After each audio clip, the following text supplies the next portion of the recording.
और चलिए आप सुनते हैं प्रधानमंत्री नरेंद्र मोदी क्या कुछ कह रहे हैं। होलिस्टिक तरीके से काम हुआ है। सबका प्रयास की भावना से आज देश के हेल्थ इंफ्रा को, हेल्थ प्लानिंग को इंटीग्रेटेड करने का, राष्ट्रीय संकल्पों से जोड़ने का काम तेजी से हो रहा है। हम हेल्थ सेक्टर में आज जो चुनौतियां हैं, उनसे निपटने के साथ साथ भविष्य को सुरक्षित बनाने के लिए भी निरंतर काम में जुटे हैं। वो वजह है जो बीमारियों का कारण बनती हैं, उन्हें दूर करने का प्रयास हो रहा है। बीमार होने की स्थिति में इलाज सस्ता और सुलभ हो, इस पर हमारी सरकार का ध्यान है। और उसके साथ ही डॉक्टर और मेडिकल इंफ्रा की कैपेसिटी का विस्तार करके स्वास्थ्य सेवाओं को बेहतर बनाया जा रहा है। साथियों, इसलिए अपने हेल्थ सेक्टर को ट्रांसफॉर्म करने के लिए देश आज preventive health, affordable health care, supply side intervention और मिशन मोड अभियानों को गति दे रहा है। प्रिवेंटिव हेल्थ केयर को yoga, Ayurveda, fit India movement, universal immunisation जैसे माध्यमों से प्रोत्साहित किया जा रहा है। स्वच्छ भारत मिशन और हर घर जल जैसी राष्ट्रीय योजनाओं से गांव और गरीब परिवारों को अनेक बीमारियों से बचाने में मदद मिल रही है। आर्सेनिक और दूसरे चरणों से जो पानी प्रदूषित होता है, देश के अनेक राज्यों में कैंसर का भी एक बड़ा कारण है। हर घर जल अभियान के इसके द्वारा इस समस्या के समाधान में बहुत मदद मिल रही है। साथियों, लंबे समय तक हमारे यहां गरीब और निम्न मध्यम वर्ग स्वास्थ्य सुविधाओं से इसलिए वंचित रहे क्योंकि या तो इलाज सुलभ ही नहीं था या बहुत महंगा था। गरीब अगर गंभीर बीमारी से ग्रसित होता था तो उसके पास दो ही विकल्प थे, या तो वो कर्ज ले, अपना घर या जमीन बेचे, या फिर इलाज का विचार ही टाल दे।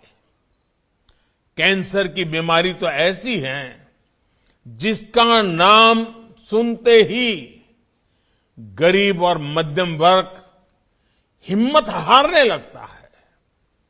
गरीब को इसी कुचक्र, इसी चिंता से बाहर निकालने के लिए देश सस्ते और सुलभ के लिए निरंतर कदम उठा रहा है। बीते सालों में कैंसर के इलाज के लिए जरूरी दवाओं की कीमत में काफी कमी की गई है। अभी मनसुख भाई इसका विस्तार से बता भी रहे थे।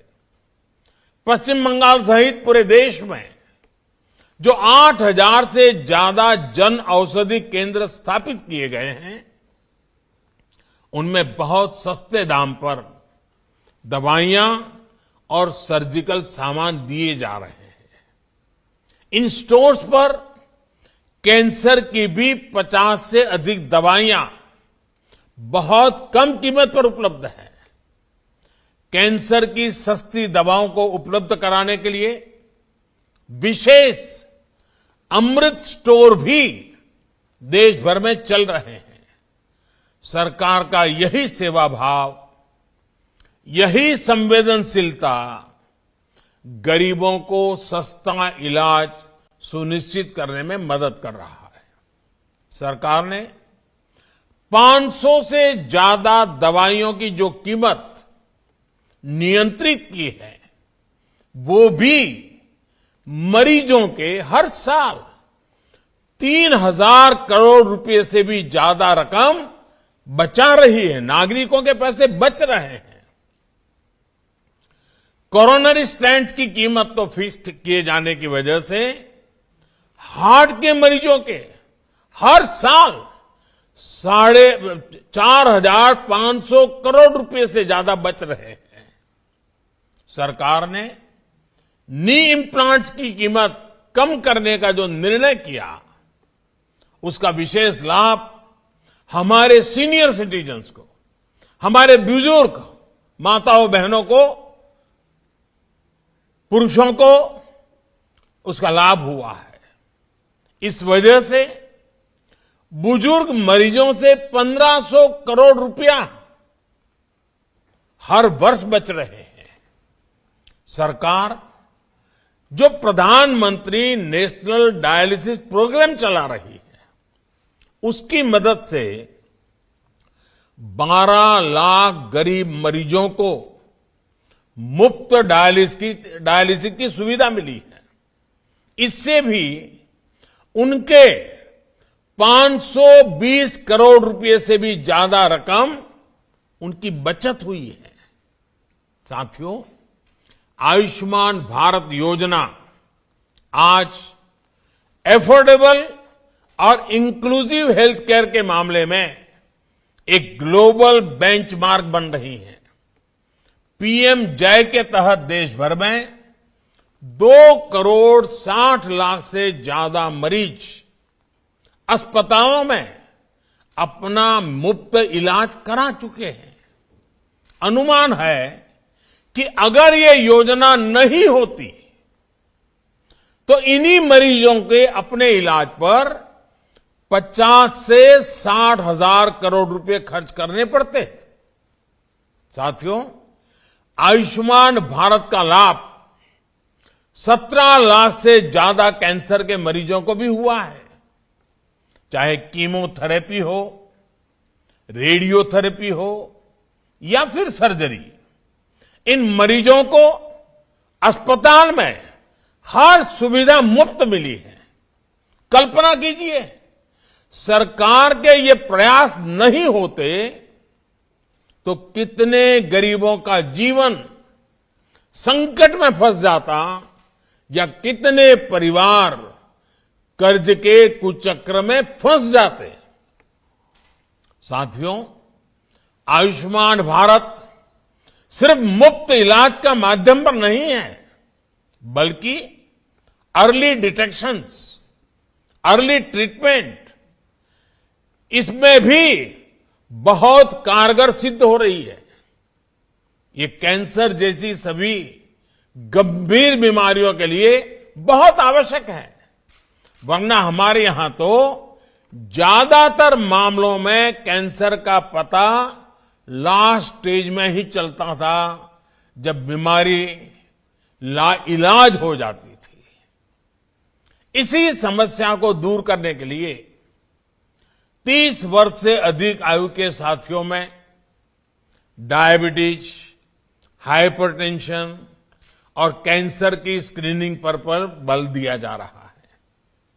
आयुष्मान भारत योजना के तहत गांव-गांव में बन रहे हजारों हेल्थ एंड वेलनेस सेंटर इसमें आज बहुत उपयोगी सिद्ध हो रहे हैं।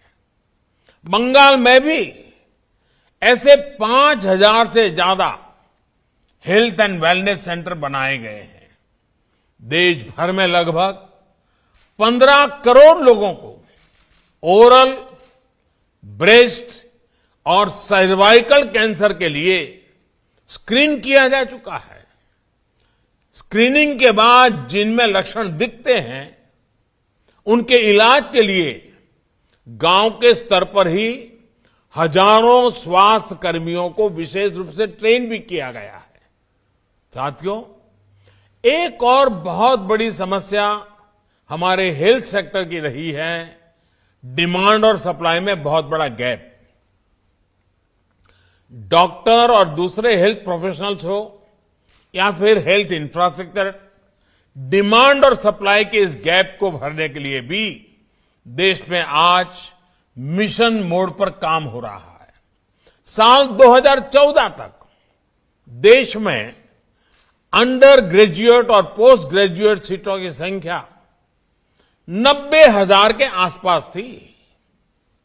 पिछले 7 सालों में इनमें 60,000 नई सीटें जोड़ी गई हैं। साल 2014 में हमारे यहां सिर्फ 6 एम्स होते थे। आज देश 22 एम्स के सशक्त नेटवर्क की तरफ बढ़ रहा है। भारत के हर जिले में कम से कम एक मेडिकल कॉलेज जरूर हो, इसके लिए काम किया जा रहा है। इन सभी संस्थानों में कैंसर जैसी गंभीर बीमारियों के इलाज की सुविधाएं जोड़ी जा रही है। देश में कैंसर केयर इंफ्रास्ट्रक्चर को मजबूत करने के लिए 19 स्टेट कैंसर इंस्टीट्यूट्स और 20 टर्सरी केयर कैंसर सेंटर्स भी स्वीकृत किए गए हैं। 30 से अधिक संस्थानों पर तेजी से काम चल रहा है। पश्चिम बंगाल में भी कोलकाता, मुर्शिदाबाद और वर्धमान के मेडिकल कॉलेज में अब कैंसर से मरीजों का इलाज और आसानी से हो जाएगा। हमारे आरोग्य मंत्री मनसुख भाई ने इसका विस्तार से वर्णन भी किया है। इन सारे प्रयासों का एक बहुत बड़ा प्रभाव हमारे देश में डॉक्टरों की उपलब्धता पर पड़ेगा। जितने डॉक्टर देश में पिछले 70 वर्षों में बने, उतने डॉक्टर देश में अब अगले 10 वर्षों में बनने जा रहे हैं। साथियों, पिछले वर्ष देश में जो 2 बड़े राष्ट्रीय अभियान शुरू किए गए हैं, वो भी भारत के हेल्थ सेक्टर को आधुनिक स्वरूप देने में बहुत मदद करेंगे। Ayushman Bharat digital health mission इलाज में देशवासियों की सहूलियत बढ़ाएगा। मेडिकल हिस्ट्री के डिजिटल रिकॉर्ड से इलाज आसान और प्रभावी हो जाएगा। छोटी छोटी बीमारियों के लिए अस्पताल के चक्कर का झंझट कम होगा और इलाज पर होने वाली अतिरिक्त खर्च से भी नागरिकों को मुक्ति मिल पाएगी। इसी तरह आयुष्मान भारत इंफ्रास्ट्रक्चर मिशन से क्रिटिकल हेल्थ केयर से जुड़ा मेडिकल इंफ्रास्ट्रक्चर बड़े शहरों के साथ साथ अब जिला और ब्लॉक स्तर पर भी सुलभ होगा। इस योजना के तहत पश्चिम बंगाल को भी 5 वर्ष में 2,500 करोड़ रुपए से अधिक की मदद मिलनी सुनिश्चित हुई है।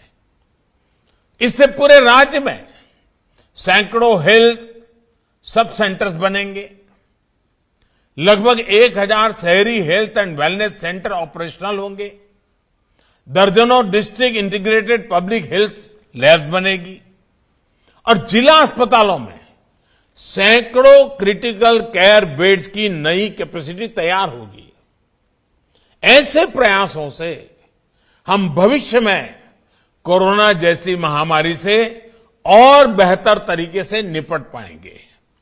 भारत को स्वस्थ और समर्थ बनाने का ये अभियान ऐसे ही जारी रहेगा। मेरा सभी नागरिकों से फिर आग्रह है कि सतर्क रहें, सभी जरूरी सावधानियां बरतें। मैं फिर एक बार इस कार्यक्रम में उपस्थित हर किसी का हृदय से बहुत बहुत धन्यवाद करता हूं। आप सबको अनेक अनेक शुभकामनाएं देता हूं। बहुत बहुत धन्यवाद।